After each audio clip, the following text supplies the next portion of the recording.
विजापूर नाका पोलीस ठाणे। फिर्यादीचे नाव अक्षय दीपक आठवले, वय वर्ष 30, राहता गौतम नगर, जुना विजापूर नाका, विजापूर रोड, सोलापूर। आरोपीचे नाव सौरभ राजू घोडखुंबे, कीर्तिपाल तुकाराम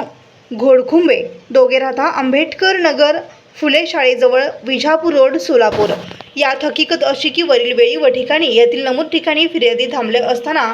आरोपित क्रमांक 1 हा फिर्यादीजवळ येऊन चल माझा भाऊ तुला बोलवत आहे असे बोलून हाताने मारहाण करीत आरोपित क्रमांक 2 जवळ घेऊन गेला असता आरोपित क्रमांक 2 याने मागील भांडणाचा राग मनात धरून तू मला शिवी देता, तुला मस्ती आली आहे का असे म्हणून लाथाबुक्क्यांनी मारहाण केली व तसेच आरोपित क्रमांक 1 याने कोठून तरी लोखंडी वस्तूने फिर्यादीच्या तोंडावर